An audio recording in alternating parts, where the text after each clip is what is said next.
And a very bright and breezy, warm welcome to everybody. Yep. Yeah, it's that time. It's the Mel and Jen show for SAPeople.com. And we're still on, which is fantastic. We have power, even though we're in load shedding. Welcome, Jenny, where the light is always shining. Hello. Oh, so now do you have 4 hours a day of load shedding? I think it depends on the stage and where you are. Isn't it stage 4 at the moment? Well, I think yesterday was stage 2, and the day before was stage 3, and I think we're stage 2 at the moment. I don't know. Well, on Monday they announced stage 4. They said we did have stage 4 at one stage, but I don't know what stage that was. You know, it's like you need a degree in or something on your wall with like strings that go from place to place, like people trying to work out who the murderer is. So no, Jenny, we had no, like yesterday, we had no power from, I think it was 6 until 8. And then we were not supposed to have power again, but then load shedding gets suspended in the middle of the night and it comes back on again at 5 o'clock in the afternoon. So honestly, I don't know. You just check Eskom's a push. It's the only way that you'll actually know what's happening at any time. But so, yeah. Right into the middle of winter, we're going to be just having load shedding. And I was discussing it with my friend this morning and said, I wonder why is it that nobody can get it together to get things fixed? I mean, they've had lots and lots of years to do this.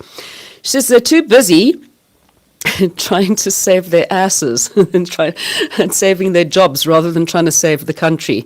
Yeah. And I kind of thought, well, you know what, that's actually true. They're trying very hard to stay out of jail rather than trying to kind of get the country working, because they're not working. All they're working on doing is saving them butts. So, yeah, sorry, it's a little bit jaded. You do sometimes think about China, and you remember how they suddenly built all those hospitals urgently, and you do think, where there's a will, there's a way, surely. But maybe it's also money, that there just isn't enough money. Because they stole it all, Jenny.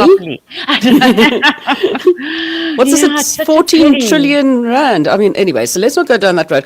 What I was quite interested to see was that one of the Hilton barbers, Bridget Hilton Barber, and she also, from the great journalistic family, she wrote a story about Mozambique, and when they brought in that bridge which the Chinese built in Mozambique, and it's the longest single suspension bridge in Africa or something, and it was a lovely little story about how the mercado, the little market, which they used to do if you were going through to Beira or to Maputo or wherever.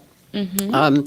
On traveling through Mozambique, or even if you were just going to be going up to Ponta de Oro and you'd go that way, that the bridge has now actually made it quite easy for a lot of people, but it's also gotten rid of that lovely slow pace of life with the market that was there and everything. Yeah. So it's a lovely story. If anybody wants to go and check it out on Facebook, she's written a lovely, very evocative little short story. Oh, beautiful. Yeah, about our neighboring country. But I mean, the Chinese went in there and they built this brilliant bridge, I wish they'd stop doing things in South Africa, seeing as they are the masters now, apparently. But it's true. And even here, the faster the trains get, it's like, oh, I can't look at the view now. I want to look at the beautiful lavender fields and, and it's just it's like, whiz, it's gone. Yeah. Well, talking about that, I mean, one thing, and I know we'll talk about entertainment a little later, but I decided on BritBox to start watching Julie Walters on railways she's going around the whole of the outside, the perimeter of the British Islands on various coastal railways. And it's just lovely to watch. Yeah, seeing all of that and how the railways helped, around the world. I mean, well, England specifically. And then there's one railway bridge that has to open up for a canal boat to come under, but the canal boats are now obviously the way to go because people are getting into it, because you can go and float down a canal instead of going somewhere at high speed. Anyway, we're digressing. What's happening here? We've got Cannes happening, the film festival. We've actually got a video coming up though of a beautiful video that makes you want to go on trains in South Africa. So that'll be coming up in the next week. Yeah. We have trains still working in South Africa? I thought they'd stolen all of the lines. Come on. Come on. This is to get the enthusiasm back. Because the more money that's poured into it, the better it can do. I love train travel. It is one of my absolute favorite things. And I would be quite happy to take trains wherever instead of flying or going by car, to be honest with you. Yeah. I've done it before. I've put my car onto the train and gone down to Cape Town on a train, got off at the other end and driven off. Yeah, it's much better. Yeah. All right, so Cannes Film Festival. Yes, entertaining thing. It started last night, which was amazing. Forrest Whitaker was honored and standing ovation. And then we got President Zelensky from Ukraine via video. He gave us a message which was very moving and all about, what cinema can do to speak for the people. Excuse me. And then today I've got Tom Cruise this afternoon. I have a rendezvous. You've got Tom Cruise, have you? I have. I'm doing Tom Cruise. Whoa, Jenny, you go, girl. It's called A Rendezvous with Tom Cruise, and some of us have been lucky enough to get tickets to go, but it'll obviously be like a press conference kind of thing. Okay. Yeah, and then tomorrow, Viola Davis. Right. Who, remember, she was in How to Get Away with Murder. She's brilliant. She's being honored as well, but tomorrow there's just like a little discussion with her. And I've got a British actor staying with me. He was filming in Cape Town, I think last year, and he said in his hotel was Viola Davis. And he had to get tested every single day for COVID. It was one of the rules for the film set. And he said that his nurse was doing her and him. So he was very, very excited. The way that you put it, it sounds like a three-way, Jenny. Yeah, he was as excited as if it was. Yeah. Okay. Yes. So Okay. it's a very sad thing, Mal, is that normally every year South Africa has this wonderful office on the beach. And I went there yesterday, and South Africa is one of the few countries that is not here this year. Well, that's not on the beach. I've written to them and said, where are you? Where are they, Jenny? Where are they? Yeah, where's South Africa gone? So I'll find out. They're gone. They didn't know. They're just gone. Oh, dear. All right. Maybe they've gone the way of the masks. Did you see that? No more on KLM. Yeah. I don't know. I think if I'm going to be in such close quarters, I think I'd probably wear a mask a lot of the time. Because, I used to get so sick on airplanes anyway, whenever I was traveling overseas, that I think it makes a lot of sense to actually keep a mask on. Because I think we've discussed it before, where when people were allowed to smoke on the plane, they were always renewing the air. Now that people don't smoke, they're not refreshing the air as much as they used to. So there's more chance of bugs actually. Yeah. So you see, smokers kept people healthier. So they say anyway. Well, from those rules to rugby rules. Tell me what's happening with the World Rugby new rules. Starting on the 1st of July, they've created these new rules that they're going to be trialing, and it's all because of South Africa's Rassie Erasmus. Do you remember last year for the British and Lions rugby match? Is that He got into all the trouble for going he was on going on air as a afterwards. water boy. He was he kept going on as a water boy, taking out these glasses of water and then basically coaching them. So they say it's for the flow of the match that they're bringing in these rules, but it's basically to stop, non-players going on and coaching. But Rassie's a rugby player. Come on, let him on the field, man. Yeah, but not at the time. So actually one of the rules is that no directors of rugby, which he was, or head coaches are allowed to be water boys. Oh, Lordy, shame. Shame. Poor Rassie, man. He's always in the poo, isn't he? Okay. Okay. He So finds ways around things, though. Well, I just can't wait to watch the rugby. Good rugby again. And I don't know where I was the other day, and I just saw the haka happening, and I'm just like, I'm starting with the haka and doing that as well. I think it's one of the most exciting things ever, is watching the New Zealand All Blacks doing the haka. There's a South African school, it could be St. Stithians, I've got it in the drafts ready to go, that have invented their own kind of rugby war dance. So hopefully that'll take off. Do you remember that one ad? I can't even remember what it was for, but the New Zealanders are doing their haka, and it's the Scottish in front of them, and the Scottish are all standing there in their kilts, and at the end of the haka, all they do is they just lift their kilts up. Yeah, that's a way to scare anybody. Okay, so what's going on with Emirates and SA Tourism? They've signed a memorandum of understanding, and it's basically to support South Africa's tourism recovery. So Emirates has 130 destinations, and they will be promoting South Africa to these destinations, telling people in those countries to get over to South Africa for, one of the most unique, most beautiful holiday locations. Oh, so cool. they signed it all off officially. They'll do some promotions together, but that's kind of the mission. And I think Emirates is the biggest airline, and they already fly 26 times from Dubai to South Africa each week, to Durban, Joburg, and Cape Town. So I like flying Emirates, I must say. Okay. Yeah. All right, and what else have we got news for expats before we get on to the news from the expats?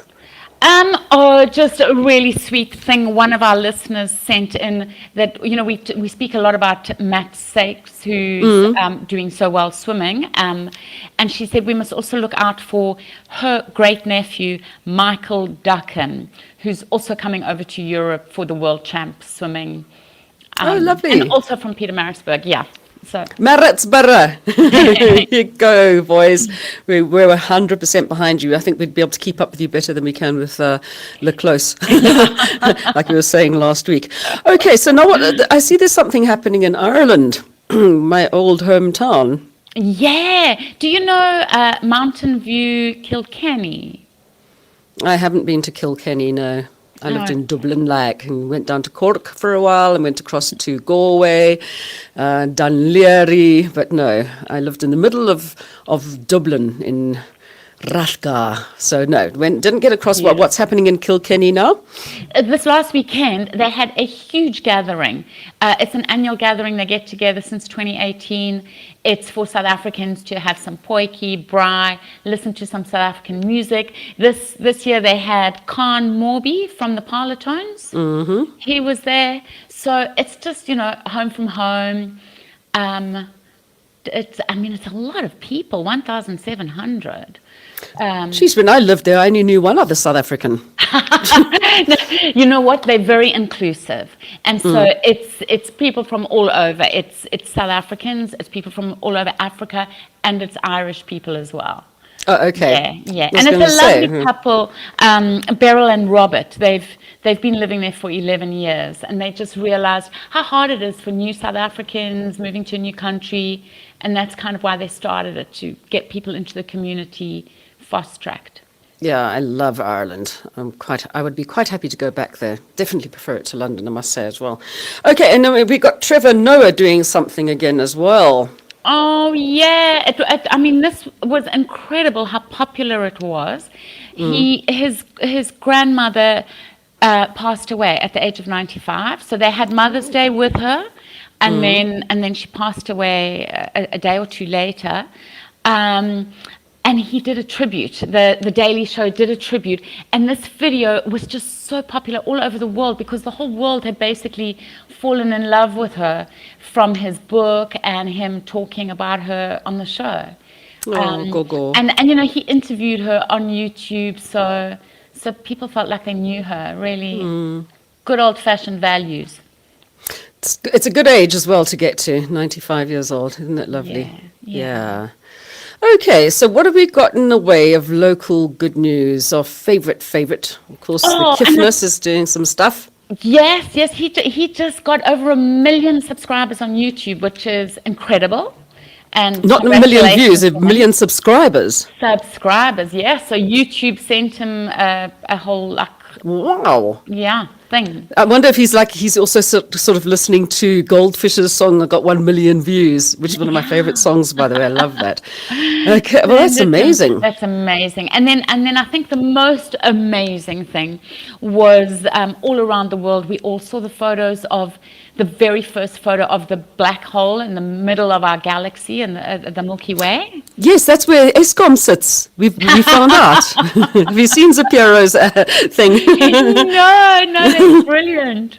Oh no! But so there were 300 scientists, researchers involved. Only two of them were in Africa, and those two are WITS scientists, Dr. Inian Natarajan and Professor Roger Dean. They've got a great story that's in SAPeople today about just why their contribution was so vital to enabling this photo to take place. And next they're going to be making movies of the Milky Way, of the black hole, which I don't know how interesting that's going to be. Just like it's a black hole. I mean, what is there to see? There's nothing to see. Okay. I know. But they seem really excited, and I mean, Roger, we featured some other interviews with him on YouTube, and you know, he spoke about how, as a little child, he would lie on his trampoline in the garden in the Free State, on his back, just staring at the beautiful stars, and that's what made him become a scientist. Fantastic. Yeah, really An beautiful. astrophysicist. I could be one of those. I could be a star. No, I mean, I can't be a star. I could stare at stars. There we go. Okay, right. Okay, so let's go on to other stuff. All right, so what's going on with Barry Hilton and Johnny Noble? Oh, Barry has shared, also we're posting today, Barry has shared the most beautiful story about how before he became famous, he was a huge Johnny Noble fan. Do you remember the comedian Johnny Noble? Was he on Biltong and Pot Roast? Oh, gosh, I can't remember who was on Biltong and Pot Roast these days. Yeah, I think he was one of the English ones. Anyway, so Barry is walking along in Sea Point and he sees Johnny Noble and he says, "I'm your hero, please help me." No, he didn't say please help me. He said, "Please advise me. I've been trying to be a comedian. I've applied so many places and nobody will have me." And Johnny said to him, "Come, let me buy you a coffee and talk you out of it. Bad career, you know."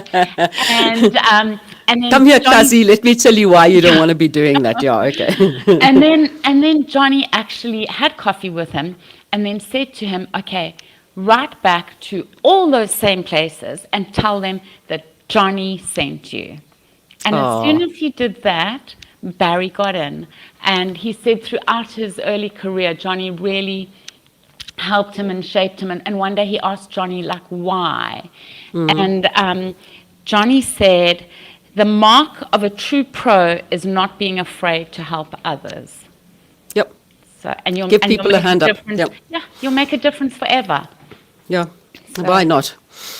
Okay, now one thing that I couldn't go to last week because I was actually speaking to you at the time was that the 67 blankets for Nelson Mandela Day. Okay, they had one of their big things. I So was wondering, did you knit some or crochet some No. for it? no, because I decided this year, because I mean, I think between my children and myself, I think we've done 25 or so I can imagine, blankets yeah. over the years. Yeah. So my thing this year was, I thought, well, I'd rather, there's a whole bunch of different organizations which have organized with some wholesalers that you can buy really nice fleece blankets for like under $100. And then they get given out. And for me, the fleece blankets are actually a lot more useful for people, especially if the people are on the street. Okay, so it's lovely to have a lovely crocheted blanket like the ones that we do if they're going to, say, Indoors. a home for indoors. Yeah. They're not going to be working very well on the street. So I thought, let me rather be a little bit practical.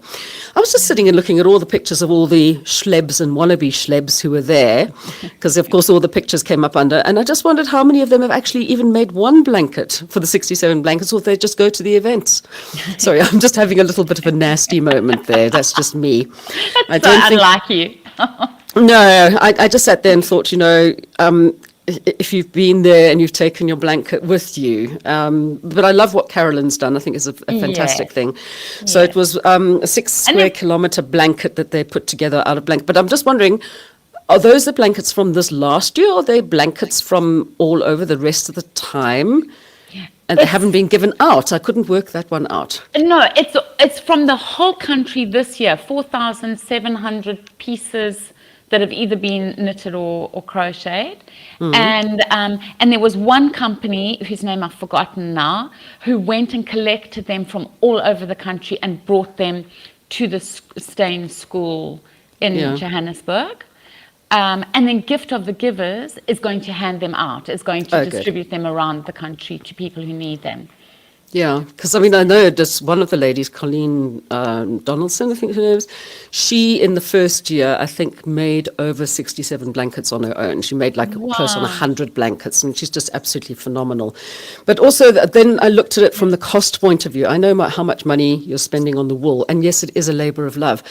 But I could take that money and buy 5 blankets instead of just making one. And get 5 people warm. But I understand, I mean, I do know why we've done it, I mean, as I said, I've made 20 odd, so that's the way it is. But maybe it's time for a little bit of an evolution, sort of finessing. What they should do, make the blankets and then auction them off, make a lot of money, then do a deal with one of the big companies who will then supply fleece blankets, which will come in a lot more useful for a lot more people. And then people can have a work of art that's been crocheted by somebody, and they can keep it at home and have a lovely talking piece. That's what I think. That's just me. I have different ways of looking at things. Okay, let's see what we got. I see that you've got some more info. I think we talked about Arnold Vosloo last week. We did. But I just wanted to say, for South Africans abroad, he was on Carte Blanche this Sunday. And it's really worth watching because you can watch it overseas. He's been in 90 films and TV shows since he moved to Hollywood. And the most beautiful thing is when he sits down with Derek Watts, who's like a little legend, himself. And Arnold just says, geez, hey, my mom is going to be so proud. I finally made it onto Carte Blanche. After everything he's done, he's in like Blood Diamond with Leonardo DiCaprio. But it's amazing how no matter how well you do abroad, it's always nice to get that recognition back home because you grew up with those things. So, I liked him on Bones. He was good on Bones. Do you know Bones? Have you ever watched it? Bones, but sorry. He was a sniper on Bones, and Seeley was after him. Seeley took him out. Good for Seeley. Okay, so Disney Plus arrives in South Africa today as well. Yeah, but please, let's rather support Showmax. Yeah. Let our own streaming platforms, who also provide for South Africans a lot of international stuff, Yes. So we don't need more, but I was just letting you know that is happening today. And then we've spoken about this before. Africa and I, the young guy who went from Morocco to Cape Town. I think it took him 3 years skateboarding, cycling, and walking. His movie, the documentary that's on Showmax, just won an award in LA, and it's one of those film festivals that's an official qualifier for the Oscars. So it's him in good running. Yeah. Fantastic. So that's pretty good. And then just a quick thingy, there's Fried Barry, which has done really well around the world. It was filmed, Fried Barry. Look on Rotten Tomatoes. It's in the top 10 for sci-fi movies. It's done so well amongst people who love sci-fi. Number 10 on Rotten Tomatoes. And that was actually made in Cape Town. It's going to be on Showmax from tomorrow, I think. And then another thing is Halo, which is really well known around the world. That gaming thing. Yes. Okay. The last episode is this week, the finale, and it's actually directed along with 3 other episodes by South Africa's Jonathan Liebesman, who did Teenage Mutant Ninja Turtles. Yeah. And that other thing, the Fried Barry. Yeah. It's directed by a guy who you might know, Ryan Kruger. He did a lot of music videos. Anyway, yeah, so it's cool. Fried Barry. I haven't even heard of it. This is the first time hearing about Fried Barry. And I mean, I live here. It just Well, shows it's how out of demented. touch I am. No, but it is demented. It's probably not your normal. Although you Demented, like eh? non-human stuff, yeah. I love sci-fi. Come on, it's like one of my favorite things. So look out for Anyhow, it. so there's lots of stuff to be watching and lots of stuff to be thinking about. And of course, we need to know what you've got coming up next week that's going to be enthralling your readers and your viewers. Well, something that we can all take part in. It's the 21st of May is International Tea Day, and we've got a great article that Rooibos has written about Rooibos and the customs all around the world. So, for instance, in English countries, they put milk and sugar with their Rooibos. In America, they like to drink it cold. In Asia, and Europe, they like it with nothing else. And in Europe, they like it with a few more herbs, but in Asia, with nothing else, no milk, no water. And there's also tips from Rooibos. No water? Then how do you drink it then if it's got no water? No sugar. Milk or sugar. Sorry. Sorry. Got me. And then there's tips from Rooibos on the best way to brew your tea. Yeah, it's funny. My kids, they can't drink normality. They can only drink Rooibos. They've always just drunk Rooibos their whole lives. Isn't that funny? And yeah, it's quite good for babies, apparently, some South Africans say. And then Rooibos also pointed out something that I noticed it here in France, is we South Africans call Rooibos tea. We call anything that's a tea bag in a hot thing of water tea. A herbal tea. It's not tea, and you would know this. It's a tisane. And tea is only from a plant that is a Camellia sinensis. Thank you. Yeah. Only those are teas. From Asia. Yeah. Tea from China. Camellia sinensis, yes. Yeah. But, that's why whenever I've just finished watching Agatha Christie's Poirot, so he always has a tisane. Always a tisane, never tea. And tea, of course. When I order, they always say, "Oh, you mean tisane?" Yeah, no, everything's tea. It's all tea to me. Yeah. Anyhow, all right, I'll let you get on, Janella Willefella. Thanks you very, very much. It's lovely to have a chat as always. And of course, don't forget, you can get on to SAPeople.com and go and share your stories or your pictures or whatever with Jenny on the website or on Facebook. I'm sure she'd love to hear from you. So don't be remiss. Give us some good news stories. We need to hear from you. Jen, have a fabulous week. Enjoy Cannes. We're very envious. And the rest of you, have some fun. Keep chatting to us. We'll catch you again soon. Bye-bye. Bye, Mel. Thank you.